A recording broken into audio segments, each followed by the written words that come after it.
Fala galera, sejam todos novamente, no mínimo, muito bem-vindos ao Boletim Podcast. Eu sou o Rui Alves e apresento esse quadro de bate-papos do portal de notícias Boletim Goiás. Antes de mais nada, você que está nos assistindo hoje pela primeira vez, se inscreva no nosso canal, deixe sua curtida, o seu comentário e gostando do nosso conteúdo, compartilhe com a galera. Hoje o nosso assunto é dinheiro, grana, money, bufunfa, coisa que interessa dia a dia aí pra gente. Hoje eu estou aqui com o planejador financeiro Davi Leles. É isso, planejador financeiro, né, Davi? Planejador e assessor financeiro. É ótimo, bacana. Davi é sócio da Valor Investimentos. Isso, me corrija se eu estiver errado. É também engenheiro civil. Isso, Davi? Isso, engenheiro. Fala um pouquinho mais para mim. Quem é o Davi? Para mim não, para o nosso pessoal que está assistindo. Olá, Rui. Olá a todos. É um prazer estar aqui falando com vocês hoje sobre dinheiro, sobre planejamento e como fazer boas escolhas na vida, não só com dinheiro, mas como aquele dinheiro que você ainda quer ganhar ou aquele dinheiro que você ainda quer ter no futuro, né? Eu sou engenheiro de formação, mas por sempre as escolhas da vida foram me levando para isso, sempre muito com pensamento empreendedor, com pensamento de gostar de lidar com o dinheiro e querer fazer investimentos, alavancar a carreira. Então fui indo para essa área de investimentos, lidando com investimentos dos amigos, da família, e fui me aperfeiçoando nessa área e profissionalizando algo que eu já fazia por prazer, que era ajudar os amigos e a família para fazer investimentos. Bacana, bacana. A gente fala de dinheiro, como já iniciei aqui falando com a galera, isso é um assunto interessante para todos nós, né? Na verdade, porque vivemos no mundo capitalista, nada em local nenhum no mundo, independente da forma de governo, ela funciona sem o dinheiro, né? Foi colocado isso, inclusive, para facilitar aquele câmbio que existia no passado. Eu vou trocar com você a minha caneca pelo seu potinho de jujuba, e aí, de repente, vem o dinheiro. E o dinheiro trouxe muitas evoluções, também muitas complicações na vida financeira, né? E esse é um pilar das famílias brasileiras, famílias do mundo inteiro, em que dificulta até, às vezes, a vida das pessoas. E a gente tem vários números, vários estudos que apresentam números de famílias que se deterioram por causa de problemas financeiros. O que você já enxerga, inicialmente falando para a gente, o que é economia, para que a gente possa entender um pouco melhor esse conceito no sentido de ciência e de que forma que isso pode ser aplicado na família? Perfeito, Rui. A economia em si é um assunto muito abrangente, porque a gente geralmente pensa no dinheiro, ou pensa nas finanças, pensa nos gastos, mas a economia ela é muito mais abrangente do que isso. Se a gente começa a entender um pouco mais de economia, e principalmente economia familiar, a gente começa a saber a causa do problema e não essas consequências. Na maioria das vezes, quando os meus clientes falam que estão com falta de dinheiro, estão com problema, estou com problema, estou sem dinheiro, na verdade, estar sem dinheiro, na maioria das vezes, não é o problema em si, mas um reflexo da raiz do problema. Muitas vezes a pessoa está sem dinheiro porque ela está sem tempo de poder se dedicar mais a outras funções onde ela ganharia mais dinheiro, porque ela já está sobrecarregada no trabalho atual. Ou ela não pode se qualificar mais porque ela tem 3, 4 filhos para criar, ela não pode subir ali academicamente, ou então tirar um mestrado, um doutorado, uma pós-graduação para ganhar mais, ter uma promoção no trabalho. E estar sem dinheiro não é a causa, mas a consequência na maioria das vezes. Isso é uma raiz muito mais profunda, uma raiz cultural. A gente acredita muitas vezes que o dinheiro é a solução de muitos problemas, que ter dinheiro você está resolvido e pronto. Mas se você parar para pensar, muitos ganhadores da Mega Sena hoje estão pobres. Muitos jogadores de futebol. De reality shows, por exemplo. Reality shows, pessoa que ganhou No Limite, ganhou o Big Brother, muitos deles torraram o dinheiro. E aí você começa a entender, mas ter dinheiro não resolvia a minha vida? Por que essas pessoas que ganharam dinheiro, hoje elas não continuam ricas? Às vezes com muito mais problemas que tinham antes. Porque o dinheiro ele não é simplesmente algo que resolve problemas, mas ele é algo que amplifica e intensifica as suas escolhas. Se você já tomava más decisões, já fazia más escolhas antes mesmo de ter dinheiro, quando você tiver bastante dinheiro, pode ser que você ganhou na Mega Sena, você vai simplesmente amplificar essas decisões. E isso é uma raiz de conhecimento, muito cultural enraizado no brasileiro também, de não ir muito atrás de aprender sobre dinheiro, sobre finanças, porque a gente não tem uma matéria dessa no colégio. A gente não vê isso no colégio, não vê isso na faculdade, a não ser que você pegue matérias de finanças, e aí você tem que ir atrás de ter mais conhecimentos sobre isso por fora. E aí um dos nossos objetivos como planejadores financeiros, como assessores financeiros, é difundir esse conhecimento e difundir essa proximidade, essa facilidade em lidar com o dinheiro e com as finanças da família. Sim, bem bacana. Davi, você trouxe até bastante conceito aqui nessa explanação aqui pra gente, eu vou querer destrinchar ele com você. Primeira coisa, você falou sobre nós, planejadores financeiros, assessores financeiros, o que você faz especificamente como planejador financeiro? Eu, precisando, na minha vida, falar assim, eu já vi, eu não tenho relação nenhuma, de que forma que você consegue me ajudar? Legal. Para eu te explicar isso um pouquinho sobre qual que é a minha atuação, deixa eu contar um pouquinho sobre a minha história. Claro, não, vontade. Aqui você pode falar o que você quiser, tá? O diretor não vai fazer corte não, viu? Combinado. Quando eu me formei em engenharia, e até na faculdade, eu sempre me interessava sobre o aspecto financeiro das obras, sobre o aspecto financeiro de como que aquilo ali ia ser gerido, os custos das obras, como que a gente consegue cortar custos. Comecei a estudar mais, ler bons livros na área. Quando eu me formei, apareceu a chance de fazer um processo de trainee para trabalhar num escritório de investimentos. Você pensava então fazer um curso, no caso, de obras? Seria nesse sentido? Quando você estudava, era já algo pessoal seu ou era algo para a academia? Sempre gostei muito de matemática, de física, então fiz engenharia porque eu achei que ali eu ia me encontrar. Certo. Mas no meio do caminho, no meio da faculdade, comecei a entender mais sobre a área financeira e, gostando de fazer conta, gostando de empreender, abri um cursinho junto com um colega meu de matemática e de cálculo. Nesses empreendimentos eu fui vendo que o que eu gostava mesmo de lidar não era com a matemática aplicada às obras, mas era com a matemática e com os cálculos oriundos de aplicações financeiras, de alavancagens financeiras, e fui me especializando. Então, fiz um processo trainee e entrei na Valor Investimentos, que é o escritório que hoje eu sou sócio. Certo. A Valor Investimento. Eu te apresentei como sócio a Valor Investimento. O que é a Valor Investimento? E de que forma que ela está na vida da pessoa e até na minha, né? Como no caso, se eu quiser conhecer um pouco mais sobre isso, o que é? Legal, Rui. Quando nasce uma criança, geralmente os pais falam, vamos juntar um dinheiro e fazer uma poupança para essa criança, né? Para poder guardar para a faculdade, guardar para comprar um carro lá na frente ou para ter uma reserva financeira, um pé de meia. Poupança virou sinônimo de investimento, porque o brasileiro está acostumado a investir sempre em bancos. A Valor Investimentos ela trabalha com corretoras, com a XP Investimentos. O primeiro, para explicar o que é Valor, a gente tem que entender. Qual é a diferença de um banco para uma corretora? Um banco é uma plataforma fechada de investimentos. Uma corretora é uma plataforma aberta de investimentos. Uma plataforma fechada quer dizer que do banco A ele não vai oferecer produtos do banco B, o banco B não vai oferecer produtos do banco C.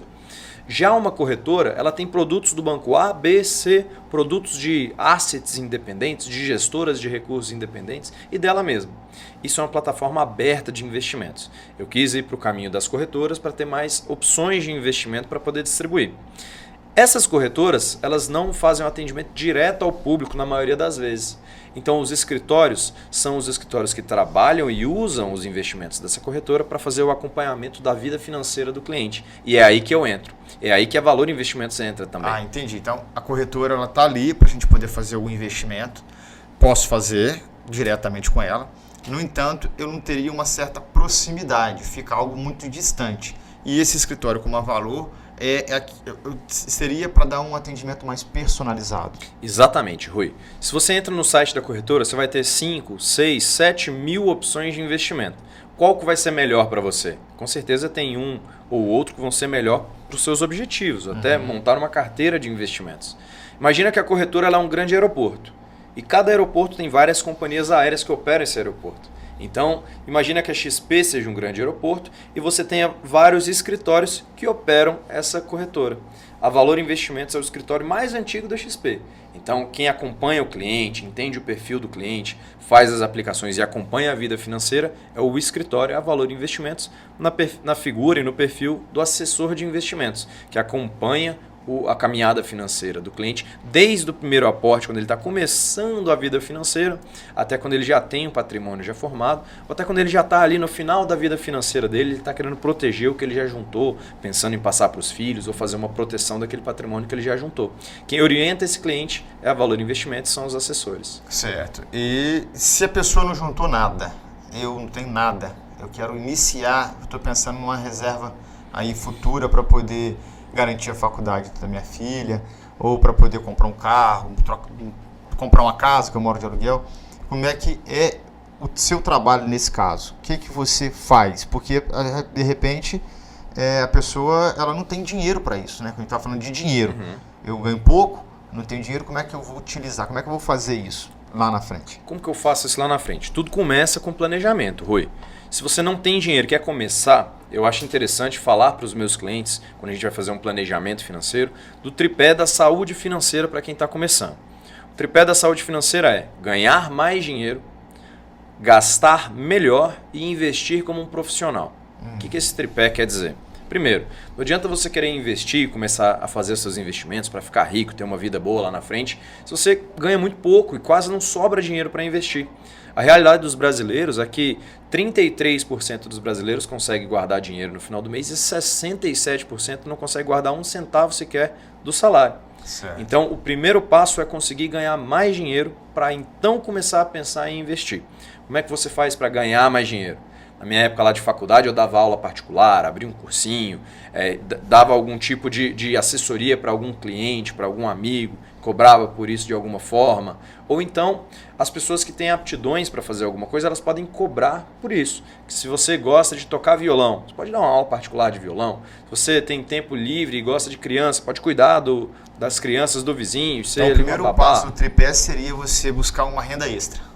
Ou uma renda extra, ou uma forma de você ganhar mais no trabalho que você já tem. Entendi. Pode ser subindo de posição, subindo de cargo por meio dos estudos, ou pode ser você mudando de área dentro do seu próprio trabalho. Geralmente as pessoas optam por, no tempo que elas têm livre, ganharem uma renda extra na medida do possível. E aí você faz o primeiro passo da caminhada financeira, que é aumentar o que você recebe. Certo. E o depois, então você falou do tripé. Aí o outro pé, o segundo... O outro pé para essa saúde financeira parar em pé é justamente gastar bem. Perceba que eu não vou na linha dos planejadores que falam que é gastar menos, é gastar bem. Por que eu falo gastar bem, não necessariamente gastar menos? O que é gastar bem, Rui? Sabe aquela viagem que você fez, que ficou na memória, que você nunca vai esquecer? Tô com saudade.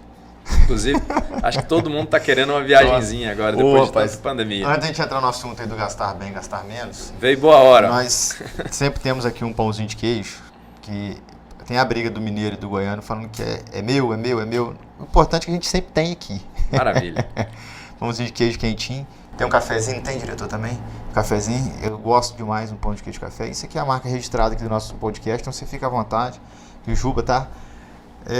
Pra gente mesmo, viu? O diretor aqui sempre Maravilha. arruma isso pra nós. Um exemplo parece que foi combinado, mas não foi de gastar bem o dinheiro. Um pãozinho de queijo quentinho. Sim. É um investimento praticamente. Pois é. Você tá, antes até de entrar no assunto, deixa eu já jogar aqui.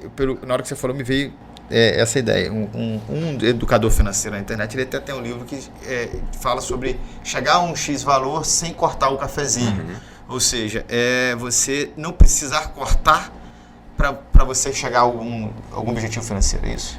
Você pode até cortar algumas despesas Obrigado, diretor. que não são essenciais para sua vida. Obrigado. Às vezes tem gente que o cafezinho é essencial na vida dela. E ela não vai querer cortar o que é essencial e faz bem para ela. Senão deixa de ser prazeroso investir. Deixa de ser prazeroso, passa a ser um calvário. Não é isso que a gente quer. A gente quer que seja algo prazeroso e sustentável para o longo prazo. Se você corta o cafezinho e começa a sofrer demais por conta disso, é como uma dieta que você faz.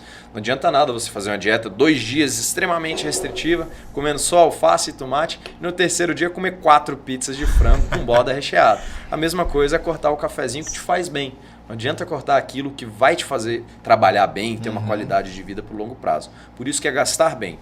Corta aquilo que você não precisa, que você está comprando para impressionar os outros, ou aquilo que você está comprando simplesmente por impulso. Esse tipo de compra dá para cortar, o supérfluo. Agora, se você gosta de viajar e aquilo que te faz bem e te dá energia para você trabalhar o resto do ano, você tem que gastar e fazer sua viagem. Planejamento também para poder fazer essa viagem. Mas você vai para planejar. não gastar com a viagem e depois fica aí passando aperto, entrando em cartão de crédito, em cheque especial, né? Tem isso também. Exatamente. E o gastar bem é gastar de maneira planejada, não por impulso. Certo. Porque quando você compra por impulso, você toma más decisões, geralmente compra mais caro e compra coisas que você não precisa para impressionar alguém que você nem conhece, coisas que não vão te trazer uma qualidade de vida muito grande. Então gastar bem vai nisso. Quando você começa a ganhar mais e ter uma gordurinha financeira no final do mês, essa gordurinha, se você gasta tudo que você ganha, não vai sobrar nada para investir no final. Então gastar bem. Gaste com o que realmente te faz bem, mas tente planejar esses gastos e guardar pelo menos 10 a 15 a 20%, pelo menos do que você ganha mês a mês para o longo prazo é um número saudável de 10 a 20%. Dá para encaixar no orçamento com essa renda extra que você vai tentar fazer. E ainda gastando. Então E você ainda consegue gastando. economizar ainda fazendo esses gastos. O Exato. terceiro pilar aí do planejamento E financeiro. o terceiro pilar, que é um dos mais importantes, é investir como um profissional. Não adianta nada você ralar pra caramba, comer um dobrado, conseguir ganhar mais, fazer hora extra, estudar pra caramba até ganhar uma promoção no seu trabalho, para ganhar mais, não gastar tudo, que é aquele conceito do viver um degrau abaixo, então ter aquela reservinha financeira. O que é o conceito de viver um degrau abaixo? Viver um degrau abaixo se você ganha 5 mil por mês e gasta os 5 mil por mês, você está vivendo como alguém que ganha 5 mil por mês, gastando 5 mil. Mas se você ganha 5 mil e gasta 4, você está vivendo como alguém que ganha 4, mas você está poupando 1.000, que é para o seu eu do futuro, que vai te agradecer lá na frente. Então eu estou no degrau 4, ao invés do degrau 5, apesar de ganhar como no 5. Isso é gastar um degrau abaixo. Isso um degrau abaixo. Viver um degrau abaixo. Tem gente que é pão duro bastante, que vive 2, 3, 5 degraus abaixo. E aí vai de cada um. De viver, né, cara? Mas pelo menos um degrauzinho abaixo é saudável para você ter esse fôlego financeiro no final do mês. E não só saudável, mas até pelo que você estava me apresentando até aqui até agora, é o necessário. Necessário. Porque se você não viver um degrau abaixo, não adianta nada você buscar novas fontes de renda. Se você aumentou sua fonte de renda em um salário mínimo, por exemplo, e passa a gastar mais aquilo, você depois vai ter que buscar outra para aumentar, porque você está sempre gastando mais e não adianta você ter aquela renda extra para tentar poupar, porque nunca vai chegar ao Exatamente. E é um perigo essa armadilha. É um conjunto aí, né? Por isso que eu tripé. Essa armadilha é muito perigosa, porque quando você ganha R$1.000 a mais por mês, geralmente você começa a gastar R$1.000 a mais. Você se ajusta, você se adequa. O ser humano ele se adequa ao tempo que tem e às condições que tem. Se você tem uma semana para fazer um trabalho, você provavelmente vai gastar uma semana para fazer o trabalho. Por mais que às vezes você tenha 6 meses para fazer um relatório, você sempre vai deixar para fazer no finalzinho e vai gastar aqueles 6 meses. Principalmente o brasileiro, né? O brasileiro gosta de deixar as coisas para cima da hora. Acima da hora, em cima do orçamento. Não tem jeito, né, cara? É cultural isso nosso, né? Exato. E o último passo, o último pilar ali desse tripé financeiro é investir como um profissional. Porque não adianta você ganhar mais, gastar bem, sobrar um pouquinho no final do mês e investir numa pirâmide que vai quebrar, ou tomar um golpe financeiro, ou comprar um tipo de ativo que não é do seu perfil, investir numa ação, se você é muito conservador, porque você não vai ter um bom resultado financeiro com esses investimentos. Cara, eu vou entrar nesse assunto aí. Essa parte que você puxou é interessante. Eu fiz isso. Quase tudo que você falou aí agora. A pirâmide não cheguei a ingressar com o dinheiro meu, porque eu não acreditei no negócio. Mas um colega falou, se eu colocar você vai? Vou. Fui.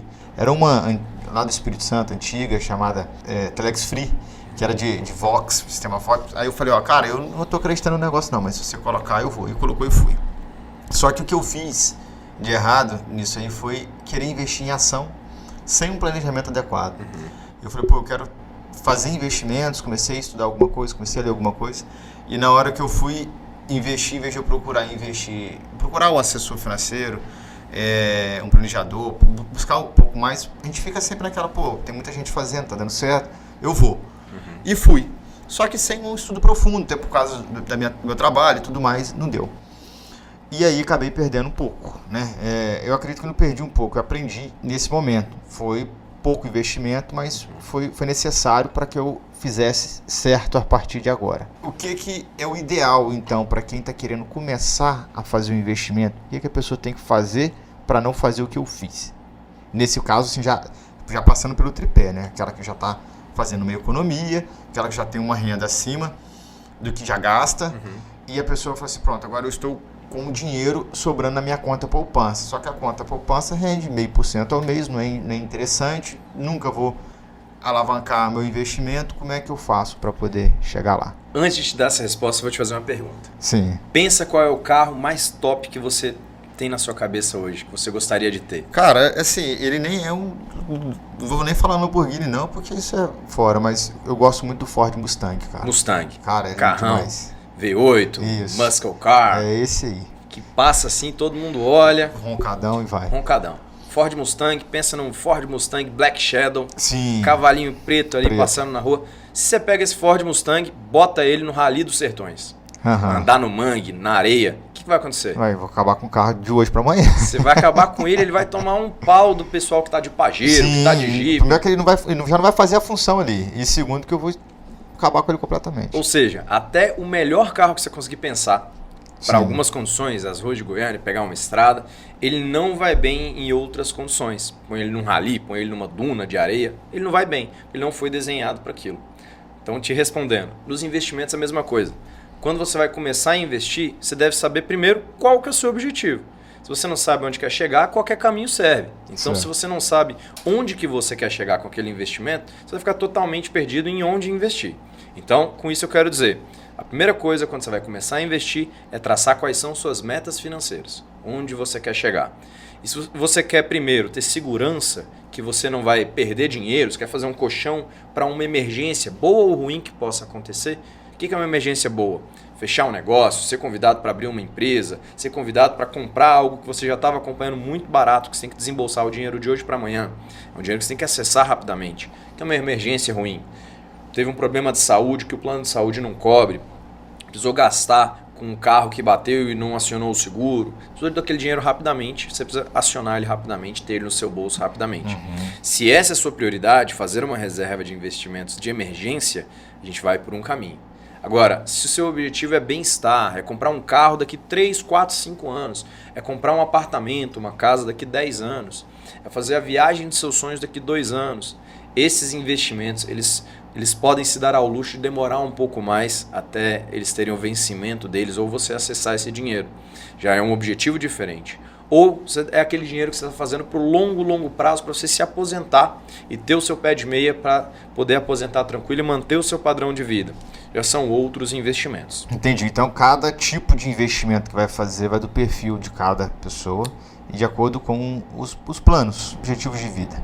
Exatamente. Sim. Além dos então, planos... não é tudo um só e aqui e ali eu decido, não. Se eu quiser fazer para uma coisa, é um produto, um produto, um ativo. Se eu quiser fazer para outro, é outro produto. Perfeito. Primeiro, definir as metas, emergência, bem-estar ou longo prazo para aposentadoria. E dentro dessas caixinhas, o que você quer fazer com esse dinheiro?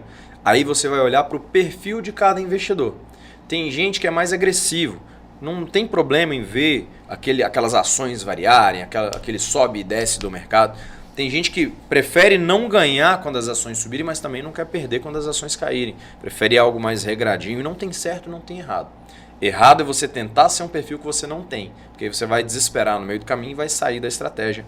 O que é o pior a se fazer no meio da estratégia é sair no meio dela. Certo. Então, definir os objetivos, as 3 caixinhas, emergência, bem-estar ou aposentadoria de longo prazo. E dentro dessas caixinhas, quais investimentos nós vamos fazer? Se é uma carteira de ações, ou uma carteira de fundos imobiliários, ou se é um tesouro, um CDB, um fundo de renda fixa, isso vai do perfil da pessoa. Pode ser conservador, moderado ou agressivo. Dependendo do apetite que a pessoa tiver para tomada de risco. Gosto de ver variação, gosto de arriscar, desconhecido, gosto de arriscar, mas não só o apetite dela, mas também a capacidade de tomada de risco. Nos cursos de planejamento financeiro, nós vemos e ensinamos o seguinte: você tem que unir aptidão com capacidade. Tem gente que chega para mim e fala, gosto de ações, quero investir no desconhecido, quero volatilidade, tenho apetite para risco. Aí você pergunta da vida da pessoa. Tenho 3 filhos para criar, crio sozinho, eu sou autônomo, tem mês que eu ganho 2 mil, tem mês que eu ganho 5 mil, tem mês que eu não ganho nada. Completo, não tem padrão, ele não tem base nenhuma para poder arriscar dessa maneira. Ele quer, ele tem apetite ao risco, mas a capacidade dele é quase zero. Certo. Então você tem que puxar o apetite dele um pouco mais para baixo, de tomada de risco, e ajustar um pouco mais conservador a carteira. Agora tem gente que não, é funcionário público, é CLT, tem um salário pingando na conta sempre, não tem nenhuma samambaia para ter que colocar água no final do mês, nem um peixe beta para colocar comida. Certo. Sobra muito dinheiro do orçamento que ganha todo mês, mas essa pessoa, por mais que poderia tomar mais risco, é jovem, tem um longo tempo pela frente, ela não tem um apetite a risco. Ela é mais conservadora, não gosta de ver variar R$1 para baixo a carteira. Não tem problema, a gente ajusta uma carteira de forma mais conservadora. Então, junto com a aptidão, junto com a vontade, você tem que ter também a capacidade para saber se o perfil da pessoa é conservadora, moderada ou agressiva. Certo. Você falou aí até sobre quando você está... Se não souber investir direitinho, de repente você sai daquele produto, aquele planejamento que você fez no meio e tem uma perda muito grande. Isso acabou acontecendo até comigo, mas como eu te falei, meu investimento era pequenininho. E perdi até 50% do investimento. Eu até acredito que se eu tivesse mantido nessas empresas que eu havia investido na Bolsa, com um longo prazo, porque são empresas que eu busquei, eu saber a instabilidade dela, como que estaria, foram momentos, né, que a gente sabe que depende muito do momento da economia, em que uma empresa está com um ativo maior, outro menor, eu teria recuperado esse capital. Só que quando eu fui fazer isso, eu busquei até assessoria, né, do nosso colega, o Vinícius, né? E, inclusive mandar um abraço para o Vinícius aqui. E ele me orientou nesse sentido, porque na verdade eu tinha um projeto, eu gosto da Bolsa, eu gosto disso, dessa volatilidade, só que eu também prezo pela minha estabilidade, pela minha segurança financeira. E aí a gente decidiu por tirar esses investimentos, mesmo perdendo esse capital, e colocar na reserva de emergência, começar a construir a reserva de emergência. Essa semana minha bebê nasceu, minha primeira filha. Parabéns. Obrigado. Então a gente até começa a pensar nisso, né? De, pô, e agora? E as coisas? Se ela acontecer alguma coisa, ela passar mal, onde que eu vou tirar o recurso? Apesar de que, graças a Deus, a gente tem o plano, mas pode ser que tenha alguma coisa que o plano não cubra. E a gente tem que fazer, depois vai judicialmente resolver. E aí a gente decidiu por isso. Perdi. No entanto, eu garanti. Eu pensei dessa maneira. Eu não sei se estou errado assim, Perfeito. mas eu garanti aquilo que eu poderia perder um pouco mais por não ser aquele negócio no momento. Futuramente a gente vai mexer com isso aí, certo? Certo. Então, o que eu fiz é o que a gente chama de comecei a construir minha reserva de emergência, certo? O que seria, então, o ideal para eu continuar nessa reserva de emergência? A que ponto que eu posso parar e pensar assim, a minha reserva de emergência está satisfeita, agora eu posso ir para investimentos de mais risco. Como é que eu posso pensar nisso? Rui, você tocou num ponto muito interessante. O perfil do investidor, ele muda ao longo do tempo. Você começou mais agressivo, quando nasceu a sua filha, quando você teve que mudar e preocupar não só consigo e com a sua esposa, mas também com a sua filha, você começa a ficar um pouco mais conservador. E quando a gente vai envelhecendo também, a gente começa a ficar e precisa ficar um pouco mais conservador nos nossos investimentos. Tem uma regrinha que eu acho muito interessante do Benjamin Graham, o pai do valuation de análise fundamentalista. Warren Buffett, o maior investidor de todos os tempos, segue muito o que o Benjamin Graham falou no livro dele, O Investidor Inteligente. Nesse livro, O Investidor Inteligente, um livro antigo, chato de ler, um livro grande, a maioria das pessoas só compra para colocar lá na estante. Tem algumas coisas que dá para usar ainda nos dias de hoje, que são conceitos universais. Certo. Lá ele traz a regra do 100. Só que isso a gente tem que saber filtrar, que é para o mercado americano, que são pessoas muito mais agressivas, que têm muito mais perfil cultural de investir em bolsa. Qual que é a regra do 100? Ele diz assim, pega 100 e subtrai a sua idade. Quantos anos você tem, Rui? Eu tô com 32. 32. Pega 100 e subtrai 32. Certo. 100 menos 32, 68. 68. Essa é a porcentagem que você tem que ter em renda variável, segundo Benjamin Graham.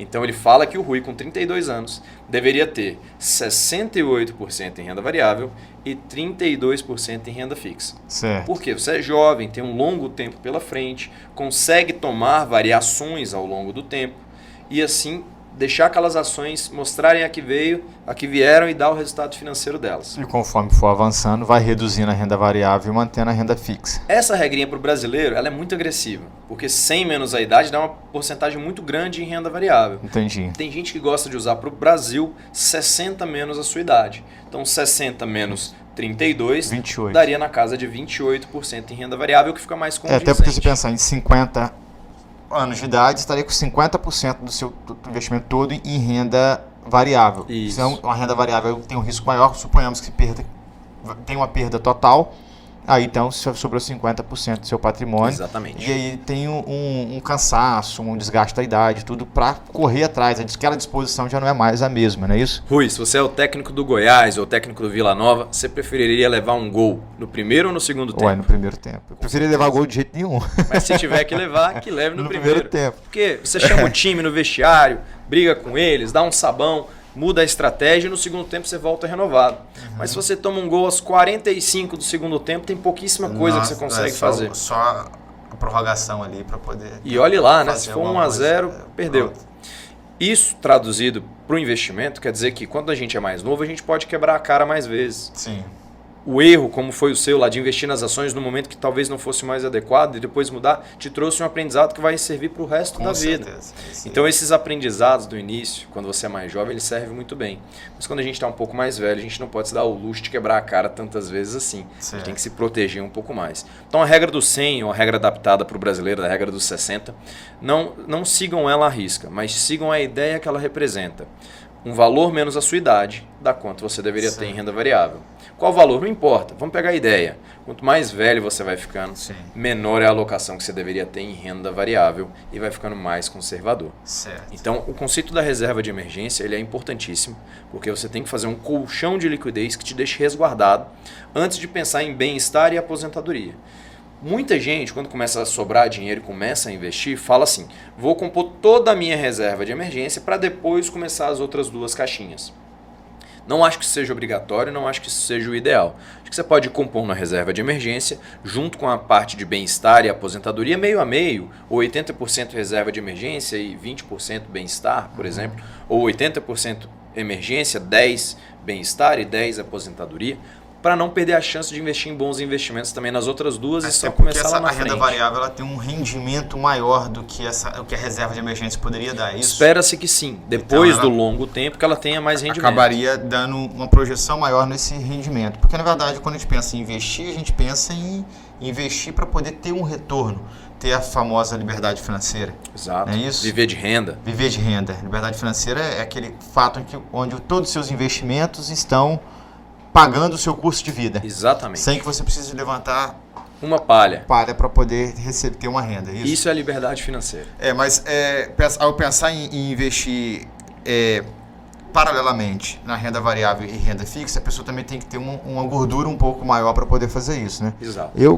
ganho pouquinho, então eu estou só na renda fixa, construindo ela ainda. Perfeito. Até um certo valor que eu estipulei, e ali depois eu vou começar a continuar alimentando ela, mas também vou migrar para a renda variável. E nem precisa ser renda variável. Às vezes, um fundo de emergência que você resgata no mesmo dia compõe bem uma reserva de emergência, a parte de emergência. Mas um fundo de renda fixa, igualmente conservador, mas que demora 30 dias, 60 dias até cair na sua conta, não compõe a reserva de emergência, mas compõe o seu bem-estar. Bem-estar e aposentadoria não é sinônimo de renda variável necessariamente, mas são investimentos que você não tem tanto acesso a ele, eles não ficam tão disponíveis. Então o produto em si, falando de produto agora de investimento, o que diferenciaria o produto que eu estou investindo de ser renda variável para ou de reserva de emergência, perdão, para um projeto futuro, para compra, seria por causa da liquidez, de resgatar esse dinheiro. A reserva de emergência, por se falar já o nome emergência, eu preciso dele de hoje para amanhã no máximo. Então eu consigo tirar agora. E o outro teria um prazo maior para poder resgatar isso. Perfeito, Rui. Um dos critérios é esse. Não é o único, mas um dos critérios, talvez o principal, seja esse. A velocidade com que você acessa esse dinheiro. Certo. Bateu o carro, precisou pagar amanhã, teve um infarto, precisou fazer uma cirurgia, você não tem 30 dias para esperar para ter acesso àquele dinheiro. Okay. Então, esse conceito que você trouxe é chamado de liquidez. Investimentos mais líquidos, eles ficam mais disponíveis mais rapidamente. Emergência tem que estar muito líquido, tem que estar acessível rapidamente. Bem-estar e aposentadoria não, são para o médio e longo prazo. Um dos critérios é esse. E o outro, o risco de variação desse investimento. Pode ser um investimento totalmente acessível, mas se ele fica subindo e descendo que nem um Bitcoin da vida, uma ação muito volátil, mesmo que você acesse ele rapidamente, ele não vai cumprir a função dele de emergência. Certo. Porque vai que você precisou dele. Quando você precisou acessar, ele estava caindo 40%. Não cumpriu o papel dele de emergência. Certo. Além de eu perder o que estaria lá, que estaria contando com aquele valor X, eu retirar ele dali na hora que eu for, de repente, retornar, ele subiu e eu tive um prejuízo muito grande nesse investimento. Perfeito. Então, falamos 2 conceitos importantíssimos. A liquidez do investimento e o risco do investimento. Certo. E o último que é interessante frisar é a rentabilidade. Tendo em mente esses 3, você nunca mais cai em um golpe. O que eu falo muito para os meus clientes? Escolhe 2 que eu te dou o terceiro como um resultado disso. Como assim? Liquidez, que é a facilidade em acessar, a volatilidade ou risco, que é o alto e baixo dele, o risco do investimento, e a rentabilidade. Escolhe 2. Vamos supor que você chegue para mim e fale, Davi, eu quero um investimento líquido, que esteja na minha mão quando eu precisar e que não tenha grandes variações, que seja muito seguro para minha reserva de emergência. Rui, o terceiro ele vai vir como consequência, ou seja, ele vai render pouquinho, ele vai render só o CDI, só a taxa de juros, porque ele é uma consequência dos outros 2. Porque ele é mais parado. Aí se eu pedir outro, agora eu quero algo que me dê um rendimento grande, mas eu também não estou preocupado com a liquidez, pode ser para daqui a um tempo. Perfeito. Aí eu posso já ter um produto que não vai ter ou vai ter uma grande variação, mas vai me trazer aquele resultado. Exatamente. É isso. Geralmente o terceiro é o efeito colateral, a consequência dos outros dois que você escolheu. Entendi. Você quer um investimento de alta rentabilidade e de baixíssimo risco, que vai ser pé no chão, vai estar bem tranquilo, rende bem e não te traz altos e baixos, como consequência ele vai ficar travado mais tempo, provavelmente. Não existe um investimento que tenha as três características boas: altíssima rentabilidade, excelente liquidez e risco zero. Só existe um que é chamado de investimento egípcio, pirâmides financeiras. Eu ia falar agora, cara. Esse E todo aí mundo golpe. vende essa ideia, né? E aí é golpe. Golpe, cara. Se você vê que ele tem os três, isso é golpe. E pirâmides financeiras, ou você vai ser lesado, ou você vai lesar alguém. Sim. Então isso não é um investimento e não entre em pirâmides, porque é uma coisa muito O ruim. exemplo que eu falei da pirâmide que acabou colocando lá, eu não fui lesado porque o colega, o amigo, falou, não, eu acredito no seu potencial de vender o projeto, então eu vou colocar dinheiro meu. Mas se ele me convencesse de entrar, eu teria colocado dinheiro, então ele acabaria me lesando. E não por intenção, né? E às vezes o cara acredita tanto no projeto que ele utiliza até do patrimônio que ele tem da família, tira da boca da família achando que vai ter um resultado e não tem. Rui, a maioria das pessoas que caem em pirâmide hoje é por falta de conhecimento.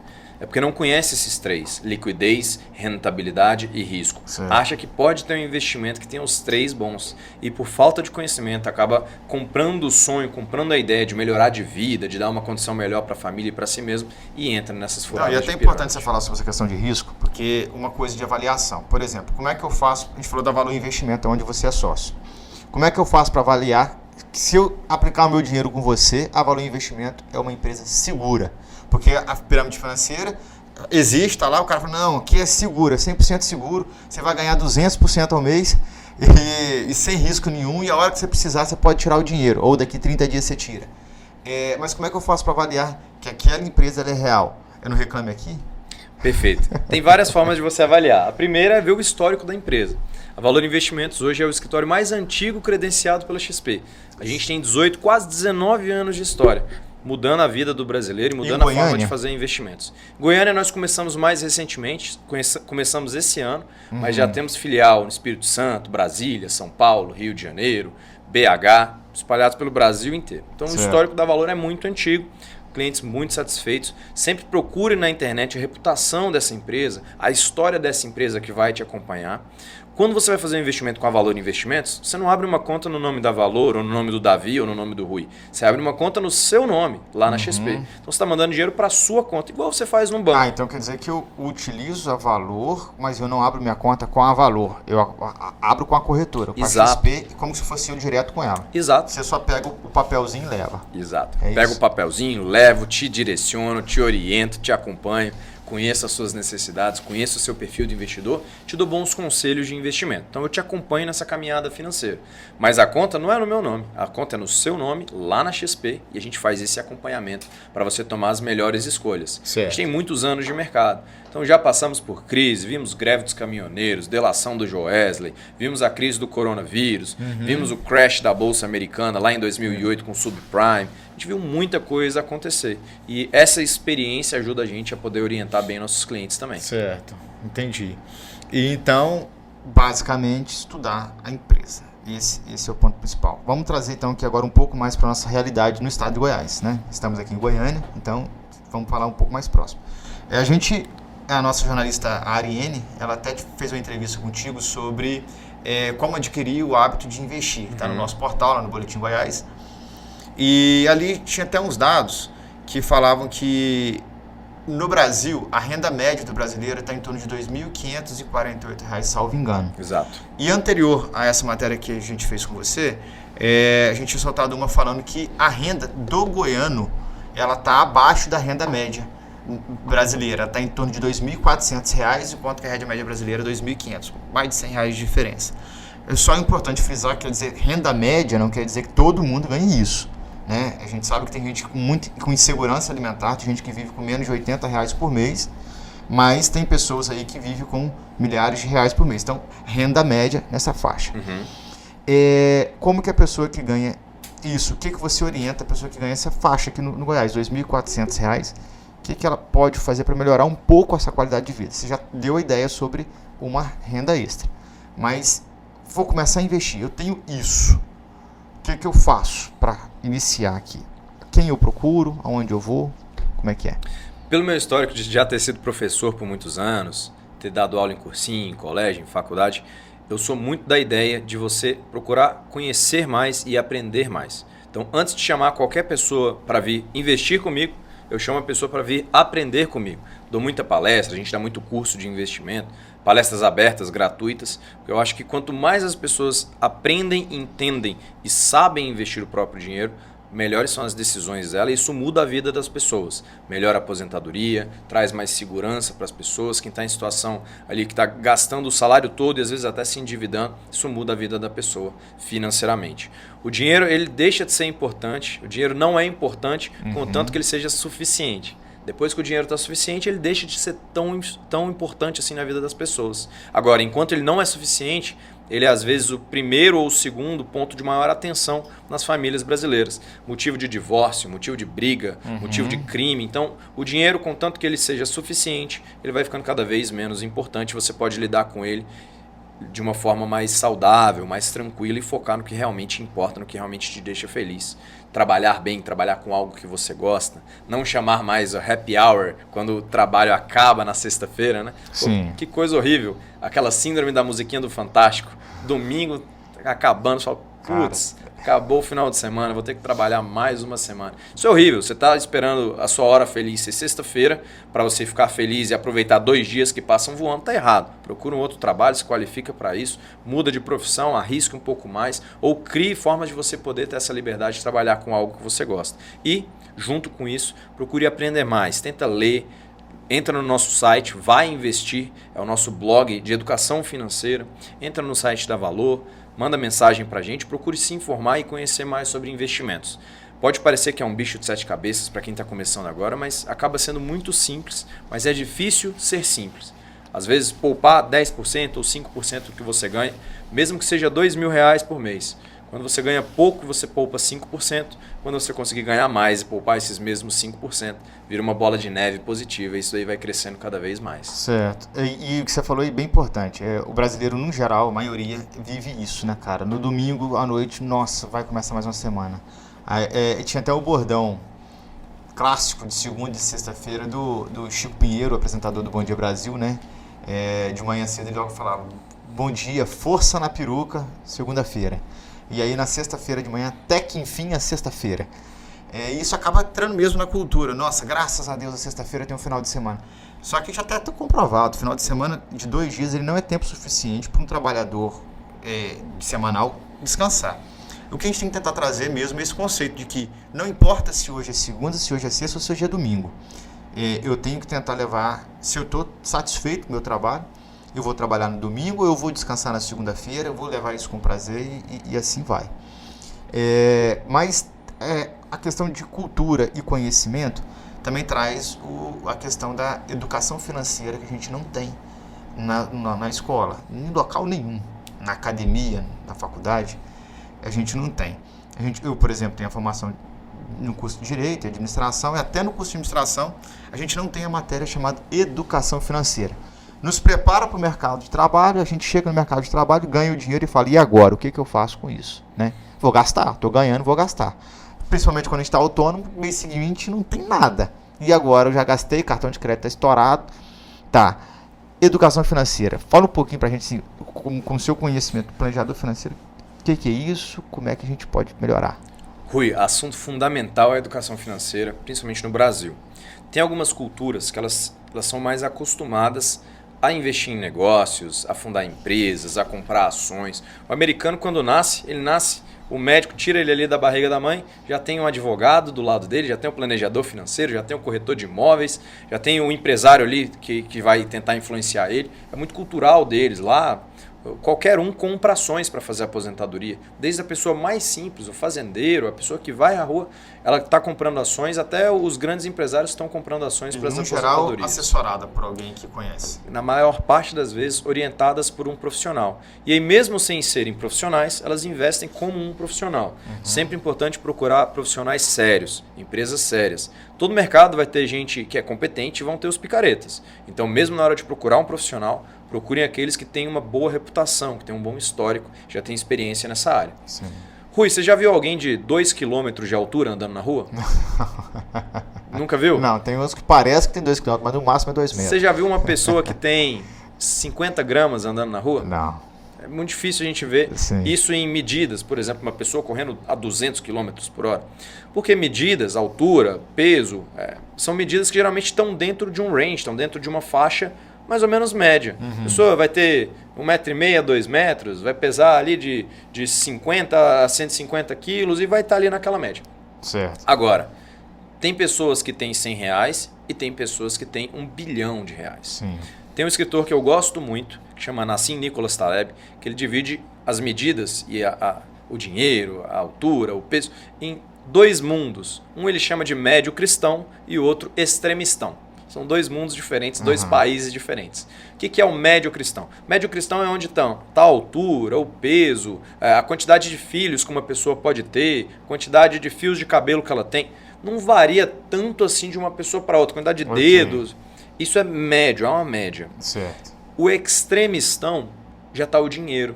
São quantidades extremas. Tem gente que vai ter R$1 no banco, tem gente que vai ter R$1 bilhão no banco, 100 milhões de reais no banco. É muito extremo. As pessoas que têm R$100 comparadas às pessoas que têm R$1 milhão, não quer dizer que uma seja 100 vezes ou 1000 vezes mais inteligente que a outra, concorda? Concordo. Às vezes uma pessoa que é extremamente inteligente, Às vezes muito alguém herdou. competente... Oi? Às vezes alguém herdou o bilhão. Herdou o bilhão. Pronto, não tem. Ou às vezes você tem profissionais muito competentes, Sim. você deve conhecer alguém assim. Fulano é muito bom, Fora da bom curva, no que né? faz, fora da curva, Extraordinário. é honesto, é o melhor no que faz, só que vive quebrado de grana. E às vezes você tem alguém que nem é tão inteligente assim, nem tem uma formação tão boa, mas o cara sabe fazer negócio, sabe ganhar dinheiro. Isso, Certo. eu falando aqui, vocês devem estar pensando em pessoas que têm esse perfil. Tem um monte, cara. Pessoa praticamente analfabeto, semi-analfabeto, mas sabe fazer dinheiro, sabe mexer com isso. Moneymaker, fazedor de dinheiro. Sim. Isso fica muito evidente, que a pessoa não precisa ser 100 vezes mais inteligente, 100 vezes mais capacitada, para ter 100 vezes mais dinheiro lá na corretora, 100 vezes mais patrimônio, 100 vezes mais inteligente, 100 vezes mais patrimônio investido. O que eu quero dizer com isso? Uma pequena mudança na sua capacitação de saber ganhar dinheiro, de fazer uma renda extra, de fundar uma empresa, de conseguir uma promoção, uma pequena mudança na sua atitude, uma pequena mudança na sua inteligência pode causar uma mudança extrema no seu patrimônio. Então é um investimento que vale a pena. Você não precisa ser 100 vezes mais capacitado para você ver o seu patrimônio que hoje é de R$1 virar R$100. Ou então o seu patrimônio que hoje é de 100 virar 10 mil, 100 mil reais.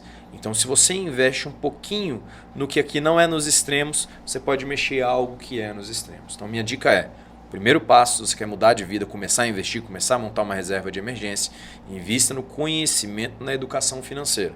Leia bons livros, Pai Rico, Pai Pobre, Já li. Os Segredos Bom da demais, Mente cara. Milionária. Pai Pobre do Robert Kiyosaki é Exato. fantástico. É Muda- uma virada de chave. Muda a sua cabeça. Segredo da Mente Milionária de T. Harv Eker, né? Parece. Eker, Esse também. Esse muito bom, quebra paradigmas. Esse quebra paradigmas. Esse mudou completamente minha visão de utilização, até por causa da criação, que às vezes a gente tem falta desse conhecimento, de saber. Pra você ter ideia, depois disso, eu tenho até um aplicativozinho no celular que eu faço meu controle financeiro.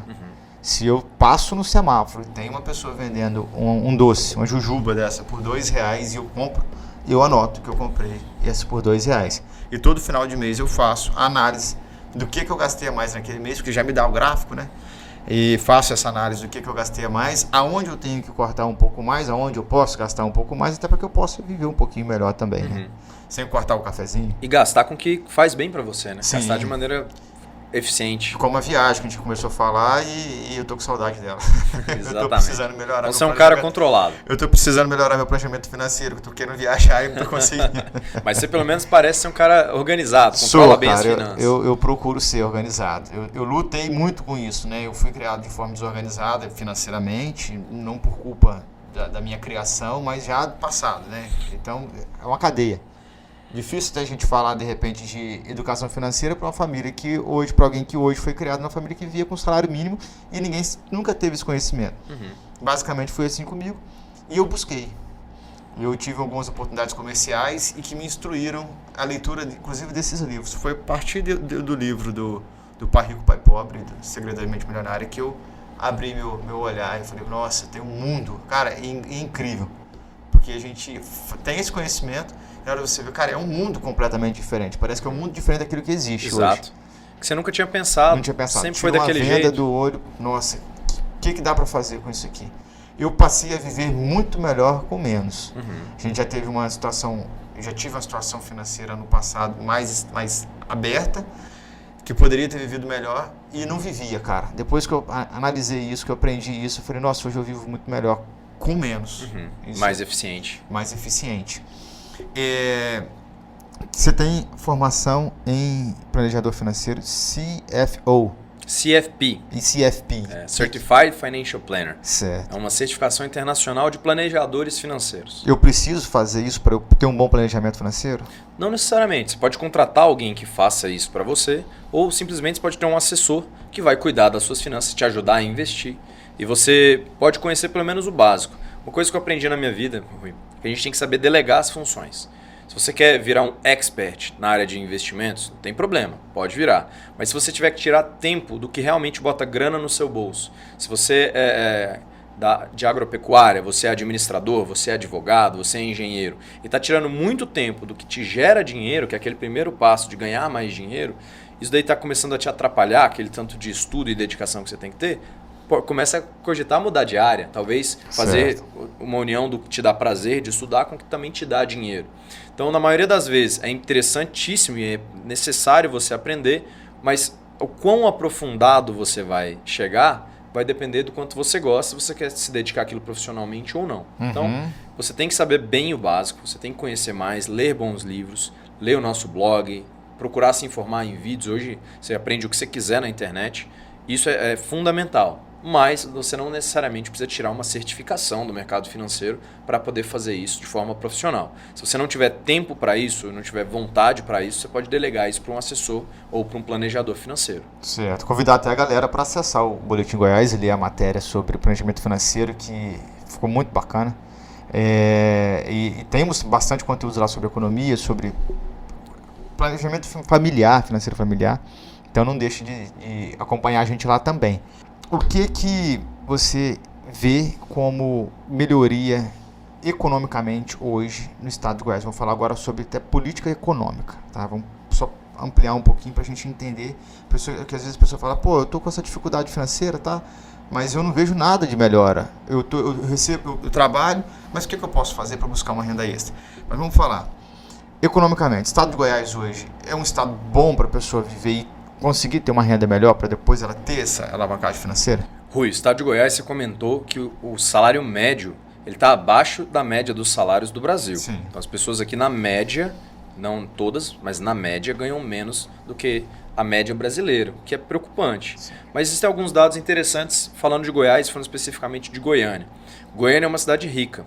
É uma Goiânia que a gente conhece, é uma Goiânia que todo mundo vive aqui e convive. Sabe que Goiânia é uma cidade rica, tem bons empresários, é movida pelo agronegócio, pelo empresariado, então tem muito dinheiro circulando aqui. Mas ao mesmo tempo que é uma cidade rica, nossa querida Goiânia é uma cidade muito desigual. O índice de Gini, que é aquele índice de desigualdade econômica, e o índice de disparidade ali entre ricos e pobres em Goiânia, ele ainda é muito alto. Então tem pessoas que têm pouquíssimo dinheiro, tem pessoas que têm muito dinheiro também. Então isso daí a gente tem que se atentar do porquê que isso acontece. Goiânia é uma cidade que tem muito empresário, que tem muita fazenda, que tem muito negócio, e as pessoas aqui têm uma veia empreendedora muito forte. O empresariado de Goiânia é muito forte e muito competente. Nessa crise do coronavírus que a gente passou, foi muito sofrida. Os empresários goianos foram um motor de crescimento para o país. A gente ajudou o país a se reerguer e sair da crise. Sim. Os empresários goianos, os fazendeiros Goiânia goianos. foi uma das capitais que menos sentiu a pandemia, né? E que mais rápido geral, tentou sair e se reerguer economicamente da crise. Isso é muito mérito do povo goiano, que é um povo forte, competente e capaz para isso. Mas em Goiânia, mesmo uma cidade ainda muito desigual, o que eu posso fazer, né? Como é que eu consigo ganhar mais? Como é que eu consigo me planejar? Eu acho que é uma cidade que você consegue fazer bons negócios, conhecer pessoas, fazer bons acordos comerciais. Você consegue se juntar com pessoas que sejam tão boas quanto você ou até melhores e fazer um negócio que não tem soma 1 mais 1 igual a 2. Chama aquele seu amigo que é competente, aquele seu colega de trabalho que é competente. Pensa num negócio que você tem uma aptidão que você gosta de fazer, só que 1 mais 1 não pode ser igual a 2 no sentido de que se sozinho eu junto 1.000 e gero R$1.000 e sozinho você junta e gera R$1.000 e juntos nós juntamos 2.000, a gente não tem que trabalhar junto. Mas se eu sozinho gero 1.000, você sozinho gera 1.000 e nós juntos geramos 3.000, aí sim é uma junção eficaz e de grande eficiência. Cada um vai ter 1.500 para si ao invés de 1.000. Então, essas boas pessoas competentes que gostam de fazer negócio, geralmente quando trabalham juntas, elas têm um resultado muito bom também. Sim, não, Hilton. É importante você falar sobre essas parcerias, até para deixar aqui logo já o abraço para o nosso produtor, o Lucimar, da TC Multimídia, há mais de 25 anos no mercado produzindo vídeo e é o nosso parceiro aqui. É esse aí, os dois juntos formam 1,5 ou até mais do que isso. Sozinho a gente não teria conseguido essa estrutura aqui e o Lucimar conseguiu nos unir força, a gente trouxe esse conteúdo, abraçou a ideia e aí a gente está indo junto. Cara, parceria é tudo, né? Pra vida. Obrigado, Lucimar. O todo é maior que a soma das partes com o Lucimar, né? É isso, sem dúvida. Agora falando um pouquinho mais sobre você. Quanto você tem investido? Brincadeira. Você faz seu planejamento. Como é que é esse aí? Você está na reserva de emergência ou você já passou por uma escala de liberdade financeira? Geralmente, a gente faz o planejamento da reserva financeira de emergência de 2 a 6 vezes o seu gasto mensal. Não gosto de fazer reserva de emergência de acordo com o que a pessoa recebe, porque não necessariamente é o gasto que ela tem. Então, de 2 a 6 vezes o seu gasto mensal, juntando água, IPTU, aluguel e todos aqueles gastos de mercado, de comida, de vestuário que você gasta recorrentemente. Ou seja, no exemplo que você colocou da Degrau lá, que ele ganha 5.000 por mês e ele tem um gasto padrão de vida de 4.000 por mês. Porque ele consegue reservar 1.000, a gente está falando que a pessoa já tem essa gordura para reserva. Então, seria 2 ou 3 vezes... 2 a 6 vezes o gasto mensal recorrente. Entendi. Se o gasto poderia ser então de 2 a 6 meses essa reserva. Exatamente. Por que eu coloco 2 vezes e não 1 vez o seu gasto mensal, Rui? Geralmente, quando a tragédia vem, ela vem acompanhada. Quando acontece algo de ruim, ela vem acompanhada. Imagina que você é um autônomo. Meu pai até costuma dizer que quando o urubu está de azar, o de baixo caga no de cima. Esse é o ditado. Então, quando a coisa acontece, ela sempre vem tudo junto. Vem tudo junto. Fundo do poço parece ter um alçapão, às vezes, que você cai um pouquinho mais. Vamos supor que você seja um autônomo e atropelado. Você vai ficar sem trabalhar aquele mês ali, que você ficou todo estrupiado, até você se recuperar, você não vai ter aquele recebimento naquele mês. Mas às vezes você tem gasto com remédio, com gesso, com fisioterapia, que era um gasto que você não teria a mais. Certo. Então sempre que eu coloco 1 mês de reserva financeira, eu coloco 1 a mais para você ficar pelo menos resguardado com 2 meses de gasto. Porque se você ficar 1 mês sem receber, você tem 1 mês mais uma gordurinha para você dormir tranquilo. Um grande exemplo disso aí, inclusive falando de pandemia, tivemos os autônomos, o profissional liberal, o pipoqueiro, aquele que vende o lanche no pit dog, que de repente, do dia para a noite, fechou tudo. Né? Aquele que é assalariado, o salário continuou caindo, apesar de algumas negociações, aquele que já tem uma renda, beleza. Mas esse que faz o hoje para comer amanhã, ele se viu desesperado.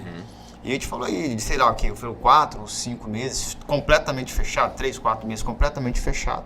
E aí aquele que não tinha essa reserva de emergência passou apertado. Com certeza, ainda bem que teve os auxílios para poder auxiliar um pouquinho mais na segurança alimentar das famílias. Né? Sim, é para comer mesmo, só para comprar a cesta básica, porque quando você tem um padrão de vida num certo valor, você cortar completamente aquilo dali, rolou, porque você tem as despesas já oriundas daquilo, dos parcelamentos, né? Isso complicou bastante, né? E por que no máximo 6 vezes, Rui? Porque você lembra que a gente comentou na metade do nosso bate-papo que a reserva de emergência ela vai estar bem acessível e ela não vai ter grandes variações, ela vai ser bem segura. Qual que era o terceiro ponto? Que era a rentabilidade. Como consequência, não vai render tanto assim. Hoje a reserva de emergência até rende bem, porque ela rende pelo menos o CDI que está lá nas alturas, os juros. hoje a gente gravando, está em 13%, é isso? 13,25%. 13,25%. Então está muito alto, está rendendo bem. Mas não é sempre que isso acontece. E se tem a reserva de emergência rendendo 13%, a gente conseguiria render 14%, 15%, 16% nas outras caixinhas de bem-estar e aposentadoria. Certo. Então você vai colocar o mínimo para você dormir tranquilo, 2 vezes o seu gasto mensal, só que não vai colocar demais também para você não colocar muita coisa na reserva de emergência e pouca coisa no bem-estar e na aposentadoria. Eu, falando de mim, Davi, eu já compus essas 2 a 6 vezes meu gasto mensal na reserva de emergência, já durmo tranquilo com isso, num dinheiro que eu consigo acessar rapidamente, que está atrelado aos juros do país, num fundo bem conservador. Então tá lá. E agora eu estou na fase de compor o meu bem-estar e a minha aposentadoria. Aqueles investimentos que podem ser mais planejados, podem envolver uma carteira de ações, uma carteira de fundos imobiliários. Eu ainda não preciso compor a minha renda mensal com o rendimento desses investimentos, então eu não resgato. Todo mês, quando cai o dinheiro na conta, quando eu recebo lá o meu salário, a minha comissão, eu já tiro a porcentagem e invisto. Então o dinheiro que você já está ganhando, você já está reinvestindo ele. Sempre também. Reinvisto desde os meus 17 anos. E mais da sua renda mensal. Exatamente. Certo. Eu trabalho desde os 17, então desde os 17 anos eu reservo pelo menos 10 a 20% do que eu recebo mensalmente para poder investir e fazer uma carteira de investimentos. Certo. De lá para cá, tenho investido muito mais na parte de bem-estar e aposentadoria. Gosto muito de tomar risco, gosto do mercado de ações, então tem a carteira de ações, tem carteira de investimentos, de fundos de investimento imobiliário, mas isso não é para todo mundo que não é agressivo. Quem é mais moderado, mais conservador, vai preferir ter um tesouro, um fundo de renda fixa e assim ir compondo. Então, uma vez composta a reserva de emergência, a gente vai focar no bem-estar e na aposentadoria de longo prazo. E é nessa fase que eu estou agora. Certo, então já está pensando aí já no descanso. E a gente está daqui a pouquinho terminando aqui, você vai para Brasília, você está nessa ponte aqui e Brasília, é isso? Você mora em Brasília? Eu estou morando mais em aqui, Goiânia durante a semana, né? Mas final de semana eu volto para Brasília, porque eu era líder da operação do escritório de Brasília, da Valor Investimentos, topei o desafio de vir abrir o escritório aqui em Goiânia, no ano agora de 2022. Certo. Então, durante a semana eu fico aqui em Goiânia trabalhando a semana toda e final de semana volto para Brasília. Também tem alguns clientes em Brasília. Você está sozinho no escritório aqui em Goiânia? Não, já somos uma equipe de 8 pessoas. 8 pessoas. 8 pessoas muito competentes, São muito 8 bem sócios. qualificadas. 8 sócios da Valor Investimentos aqui em Goiânia. Tá. Bacana. E aonde que a gente encontra vocês? Atualmente a gente está no NASA Business Style, aquele prédio ali na 136, lá no 11º andar, lá no NASA. Certo. Sim, lá no Marista, o Setor Marista. Marista Sul ali. E rede social? Fala pra galera aqui nessa câmera, onde que a gente encontra vocês na rede social, que hoje está tudo virtual, né? Legal. Quem quiser me seguir lá nas redes sociais, Davi Leles, _, podem seguir lá. Valor Investimentos é o Instagram do nosso escritório, da Valor. E Vai Investir, que é o site, uma página já mais informativa, nosso blog de educação financeira e informações sobre o dia a dia do mercado financeiro, notícias e atualizações. Certo. Davi, o que mais que você gostaria de deixar de dica para o pessoal que está nos assistindo sobre essa parte de investimento? Porque a gente está mais focado nisso mesmo, da economia familiar, né? Porque é necessário, esse assunto é muito importante, muito necessário, porque a gente vê as pessoas passando, às vezes, por muita necessidade por falta desse conhecimento pequeno.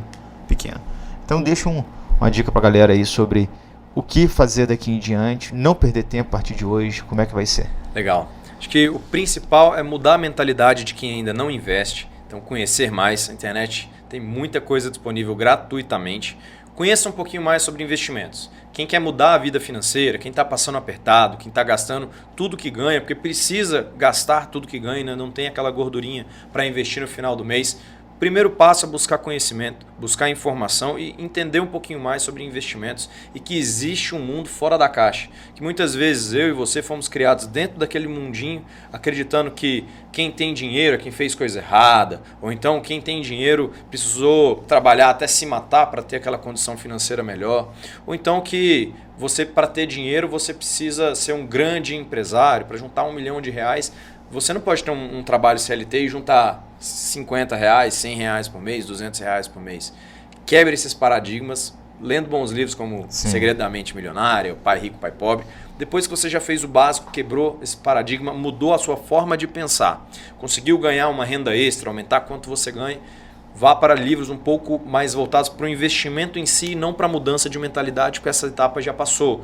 Livros como O Mais Importante para o Investidor, que é um livro muito bom do Howard Marks, é um livro que muda e simplifica muito sobre investimentos. E o principal, procure a gente, procure um especialista para te ajudar a investir.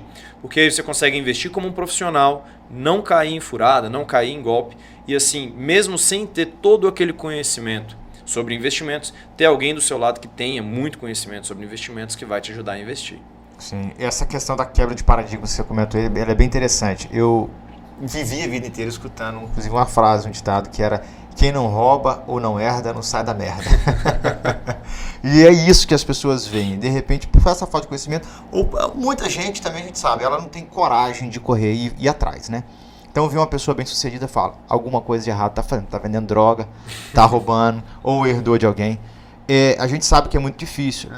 Leva-se uma vida para que isso construa. É importante até falar isso, né, Davi? Porque às vezes a pessoa fala: mas ninguém ganha dinheiro assim. Na verdade, a gente está falando não de ter dinheiro ou ter uma vida, uma liberdade financeira de hoje para amanhã. Isso é uma construção, né? Exato. Você, como engenheiro civil, inclusive, sabe bem do que é a construção. A fundação é importantíssima. Importante. Né? Não adianta você fazer uma superestrutura excelente se a fundação não é sólida. E a gente costuma dizer no mercado financeiro, o mercado financeiro, principalmente o mercado de renda variável, é um ótimo instrumento para tirar dinheiro da mão dos impacientes e colocar dinheiro no bolso dos pacientes. Certo. Investimento é muito mais você ver a grama crescer do que você ver uma corrida de Fórmula 1. Quer emoção? Vai para um cassino. Investimento não tem que ter a ver com emoção. Tem que ter a ver com constância e disciplina. E projeto, né? Planejamento. Até porque o dinheiro ele não acaba, né? Ele muda de mão, na verdade. Então, aquele que está fazendo errado, ele está tirando o dinheiro dele e passando para a mão de alguém que está ali pronto para captar aquele que está no mercado, né? Tem algumas empresas que, quando você tem alguém empregando outras pessoas, gerando um produto que você usa, isso é geração de valor. Depois que esse dinheiro foi gerado, ele não se multiplica simplesmente numa impressora e vai se multiplicando. Ele passa de mãos e isso aí vai ter sempre uma dicotomia entre o preço e o valor das coisas. Preço é o que você paga, valor é o que você leva. Então você vai gastar dinheiro em algo que tem um preço menor e um valor grande. Um pãozinho de queijo que você gosta, uma viagem dos sonhos, alguma coisa que você vai comprar, uma roupa que vai comprar que vai te fazer muito bem, um preço controlado por um valor muito alto. E o que é um negócio que você não quer? Algo que tem um preço muito alto e um valor muito baixo. Aquilo ali você nem dá tanto valor assim, tem um preço muito elevado, você vai preferir por cortar do seu planejamento financeiro. Certo, bom demais. Davi, foi um prazer desgramado conversar com você, como eu costumo falar aqui, esse é a liberdade para falar isso. Foi muito bom, cara, esse conhecimento que você trouxe pra gente. Esse papo é necessário. A gente tem esse contato já por entrevistas lá no portal. Eu quero deixar aberto o espaço aqui no podcast para você falar um pouco mais sobre investimento pra gente mais pra frente. Sair qualquer notícia, a gente trazer isso aqui, porque o objetivo do nosso podcast é sempre trabalhar algum assunto, notícia no nosso portal e trazer isso com um especialista do assunto para ficar mais dinâmico, trazer mais para próximo.